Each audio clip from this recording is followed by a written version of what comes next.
What is the laziest thing you've ever done? I was once on a U.S. military ship having breakfast in the wardroom, officer's lounge, when the operations officer, OPS, walks in. This guy was the definition of not a morning person. He's still half asleep, bleary-eyed, basically a zombie with a bagel. He sits down across from me to eat his bagel and is just barely conscious.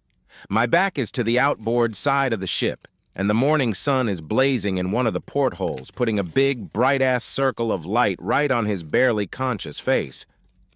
He's squinting and chewing and basically just remembering how to be alive for today. It's painful to watch, but then zombie Opas stops chewing, slowly picks up the phone, and dials the bridge. In his well-known I'm still totally asleep voice, he says, "Hey, it's OPS. Could you shift our bar, Pat?" "Yeah, 165, thanks," and puts the phone down.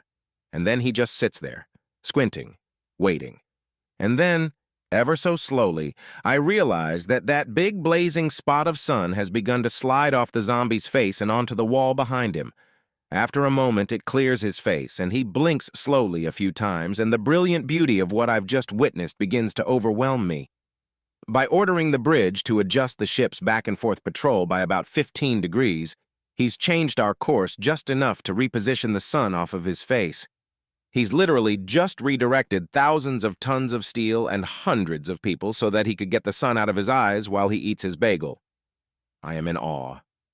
He slowly picks up his bagel, and for a moment I'm terrified at the thought that his own genius may escape him, that he may never appreciate the epic brilliance of his laziness, since he's not going to wake up for another hour.